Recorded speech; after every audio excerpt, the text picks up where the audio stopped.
Welcome back to the Parenting Show. We now take you to baby hacks. Enjoy.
As parents, we can never get enough of childbirth education.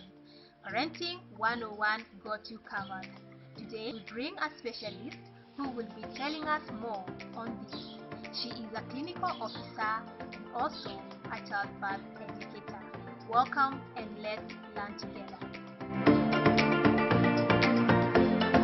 Hello and welcome to Parenting 101 with me, Juliet. It's always a pleasure to have you with us. And today I'm joined by a very, very wonderful lady. She is a childbirth educator, a clinical officer, and she also does so many other things. She'll be telling us all about that. So Shikari, how are you? I'm fine, thank you, Juliet. Good to see you. Good to have you on the show. Asante. Karibu sana. Thank you. Yes, so Shikari, for someone meeting you for the first time, I know you are a clinical officer and also a childbirth educator, but I also understand you do so many other things in your line of career. Kindly tell us more about yourself and what you do. Thank you, Juliet. My name is Rosemary Shikari Oboke. I am a wife and a mom to 4 children, a teen, 17-year-old girl, a boy who's 5 years old, and 2 children who we never held with our hands, but we still hold them very close to our hearts. Yes, so I'm a clinical officer, just like you said, and I work with Mama Talk Childbirth Educative Service. Thank you so much. So what we do, we walk the pregnancy and early parenting journey with families. That is for taking the first 1,000 days, right from pregnancy, delivery, breastfeeding, infants, early infant nutrition care. And for some outcomes are like death, perinatal death happens. So we actually do support mothers in the bereavement counseling session as well. Yeah. Wow. And I know many people choose a certain kind of career because of something that inspires them, or a drive that they have, or passion. In your case, what really led you into your line of career? My line of career, I was really happy to be a clinical officer. Although right from the word go, I wanted to become a nurse. The influence the nurses at KNH and Mater Hospital, I had a disease called rheumatic heart disease that was growing up, and the nurses really take good care of me. Bless them wherever they are. I can't even remember their names, but I'm sure they are elderly wherever they are. But the journey with Mama Toto was because of my last born, the 5-year-old. It was one of those pregnancies that someone will still ask, how was it? And I'm like, what are you asking? You know? And interesting, it was not about illness, like typical that I'm bedridden. You know, there are some mothers who are given those kind of strict bed rests. But it was just like lots of questions and uncertainty and loneliness, and you do not know who to talk to. And being a healthcare worker, you're even asking about nausea, and people are looking at you like, but you can just go and say, chemist tablet and pop it in. So yeah, it was that moment when I realized that even as a clinical officer, we need to be in the community level, just to be there with the woman and reassure, and we get it in a better way, so in a very professional way, but you are based in the community and not in the clinic where you wait for a mom to ask, what brings you here today? What is the problem today? What signs do you have? You can just be in the community and even support them to even, curb the challenges that come with pregnancy. Why is it always like that? Because, those very first months, they call it the first trimester, is usually hectic. Because even in my case, I was just wondering, oh my goodness, when is this ending? When is this trimester just going to come to an end, so that you can feel, the normal you? Because it was just, I don't know even what to say. Shikari, kindly help me understand. Why is it always like that? You will not, you know what? You will never get the right words to express and to explain first trimester. To majority of moms, it goes just for the first 3 months and then it stabilizes. But you ask why? Juliet, I'd say it's because there's this foreign thing, allow me to call it a foreign thing, that your body feels there's something new. So your body is not so sure, should we fight it? You know, just like the way the body fights an illness. Should we fight it? Should we reject it? Should we allow it just to grow and nurture it? So your body, your hormones, your everything is really fighting and trying to figure out like, oh, this is part of us. Let's just nurture it, you know. So there's a hormonal aspect down. The hormones that support a pregnancy are building rapidly, you know. And the baby is also growing. All your body nutrition and everything is minding that baby. So every part of you forgets the baby. It forgets yourself and concentrates on the baby. So yeah, it can be nasty. And to some majority of moms, 3 months and they are done. But to some, the roller coaster kind of feeling, it goes way beyond 3 months. What? And now, how do you survive that? Juliet, do not underestimate the power and strength of a woman.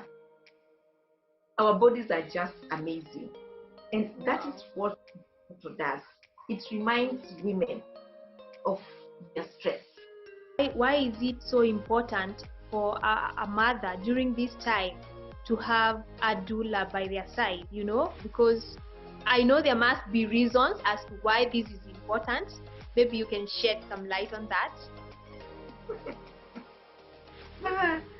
To start by giving this example, imagine Manchester and Arsenal having a very heated match and nobody is watching. Nobody is cheering them. Nobody is there to support them. It will be a very boring match. Okay? So that is how, yes. And traditionally, if you go to most communities, just take any community. In Kenya, we have so many beautiful communities, 42. Just take it and ask, traditionally, how would it be?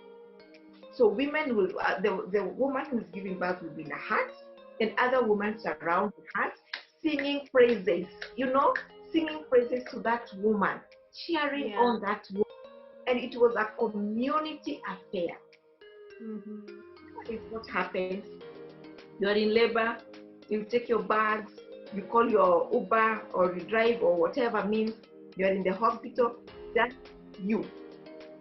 The nurse, our beautiful nurses and midwives will just come, do their, you know, routine checks, you're fine, and go away. You remain in a room alone, miserable. You know, if you have your earphones and good music, you'll probably listen, but you do not have somebody to constantly remind you of how amazing your body is. Somebody to keep asking you and reminding you of the breathing technique. Somebody to give you a massage, and that's back rub. You know, that's a back pain. Yes. You know. Yes. Somebody just hold you and to tell you, just Juliet, let's keep doing. Juliet, you know, that is what a doula does. So I really think every woman, whatever the status, should have a companion, should have a labor companion.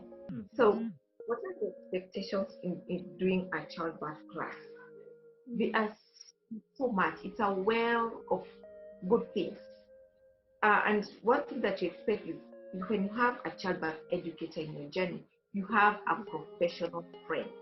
A friend who will not judge you. And Corona has brought a lot of negativity, especially for me. Because there are these times that I just hug a mom, and some moms will just cry and cry and cry, and when they are done, you ask like, okay, now talk to me. And the lady will tell you, I don't even know where I was crying.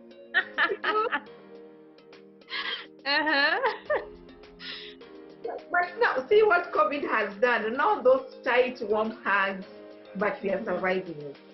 Yes. So is a lot of emotional turmoil, and that is why we are there. We teach mothers on even, we prepare them mentally for even unexpected outcomes. Juliet, like I said, very pregnant, your pregnancy has been just nice and good. No more morning sickness, no pressure, no edema, the swelling of the legs, nothing. But unfortunately, something happens when you're delivering. Either you get baby who has a congenital malformation, or baby, or the mother just loses a lot of blood and you need transfusion, or the mother passes on.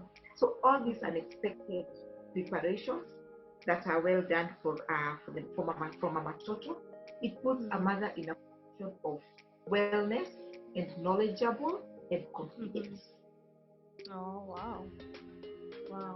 And I'm happy like you're both on the hospital, hospital side of, delivery and also home birth. But maybe you can tell us which one would you, which one would you recommend? Which one really moves you? I'll be very honest to say home birth moves me, or a hospital birth that a woman is given her privacy. Just a room that a woman can do anything and everything that she wants to do, as long as definitely she's not hurting herself. And if she wants to squat, if she wants to walk around, if she wants to snack, she wants to cry, she wants that hot water on her back, she wants her husband to be around, she wants her mom to be around, that is the most ideal kind of birth. And women have it. You just ask any pregnant woman at random, how do you envision your birth?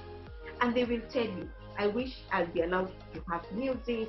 I wish I can use my beautiful lotions and scents. I like vanilla. Vanilla gives me a good memory of da da da da da. So a woman will envision this stuff, and if this wish list is well packaged to the hospital level, remember, labor and delivery is not an illness, unless it probably complicates. But can a woman be allowed to just be? If she wants to scream, labor is painful. Can this woman just scream? And like, stop screaming, and yet she's in pain. How else can we express our pain if we are not screaming or crying? But just let her, encourage her in any case. So birth in hospital, either it's a skilled birth and a woman is allowed to be. Okay. Wow. And let's say, for example, a mom chooses to do the home birth, and it's possible, but maybe there are things they should look into, like consider, so that just in case of anything, they are still able to get to the hospital within the shortest time, so that at the end of the day we want to make sure that the baby is safe, the mom is safe. Maybe you can enlighten us on that. All right. So one of the things about an emergency, there are some mothers who either the water just gushes out very fast, or the contractions are very rapid, precipitate labor, and they may not make it to their most ideal hospital. So the first thing is, please get to know the hospitals at your locality. Because some people can be living here, but they do not know where the next facility is. Because we all have our best hospitals, our most preferred hospital. So please just get to know your neighborhood.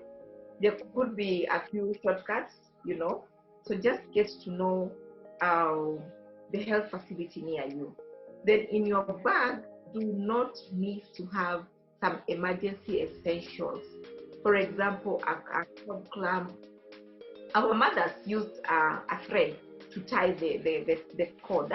Our mothers used the thread, but at least you can get a cord from the chemist.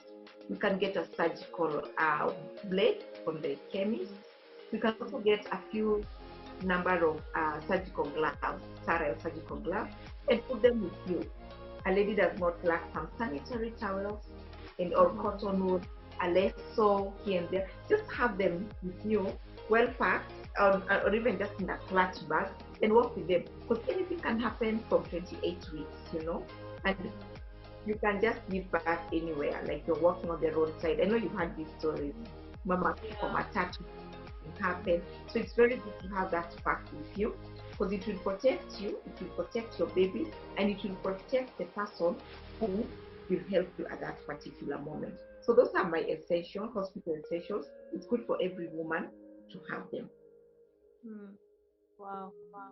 Thank you so much. And maybe before we come to an end, you can share with moms, your joy. What really gives you the joy in your line of career? Because at the end of the day, if we are in a certain line of career and we don't feel fulfilled, then I think we are in the wrong choice of career. So maybe what really makes you happy in this kind of work? I have like 3 or 4 things that makes me really, really happy. And number one is the confidence I see in the mothers that we support. When they are going to the hospital, with or without us, some we accompany to the hospital, some we don't. But with the level of confidence when labor comes and how they handle labor, it gives me so much satisfaction. Number two, I will not forget the daddies. Empowered fathers give me another kind of satisfaction, because they know what to do, how to do it, when to do it. They become very good support system. And after delivery is exclusive breastfeeding. When a mother does not have the cracked nipples, when the mother knows when to call, and we try to run away from the blues, we do not get postpartum depression, and we finally do the 6 months of exclusive breastfeeding. There's nothing that gives me satisfaction and strength to carry on than an exclusive breastfed baby. It's that baby. We'll talk about breastfeeding next time, but it gives me a lot of joy. Yeah. Maybe this time I can consider many things that I didn't know that I've learned today. And by the end of the day, it is making this journey of parenting easy for each and every mom out there. So thank you so much, and all the best, and continue supporting mothers. We need people like you. We need many people like you. We don't want those situations when you get into into the hospital and the nurses are all over. That kind of, I don't know. I hear moms say that they had a very bad experience with the hospital, but we need people like you who will support moms and be there for us, because that time you need somebody just to be there, even if they're saying nothing, just to be there. Yes. Asante sana. Okay, thank you so much, and we indeed look forward to having you again and again. We can never have enough of childbirth education as mothers or as dads. It can never, So we are looking forward to having you again and again. So thank you so much. Shikari, for someone who would be, looking forward to meet you and maybe visit, give you a call, maybe you can share with us where you're located, your contact, so that we can make it even easier for parents. Awesome. Our telephone number is 0724 393 402. You can get all those details in our website at www.mamatotokenya.com. And our social media, Facebook is at Mamatoto CBES. Mamatoto CBES. Twitter is at Mamatoto. Instagram, we are a little bit lazy, but you find us at Mamatoto Care. Yes. We are located in Kisumu, Mamboleo. We really do like home and hospital visits. However, at this time we are doing a lot of online live support. because of the COVID thing. So we are online just on appointments. We do an online support using any media from Zoom to WhatsApp video to Google Meet, all those kind of meetings. We are only going at moms' homes where there is really, really need because of the social distancing, and we have to protect our new moms and the babies. Yes. Wow. Wow. Thank you so much again, Shikari, and enjoy the rest of your day. And thank you so much again and again. See you soon. Thank you. Okay. Bye bye. Wow, that was quite informative, and it's my hope that you've learned a thing or two. Parenting 101 will always keep you informed in this parenting journey.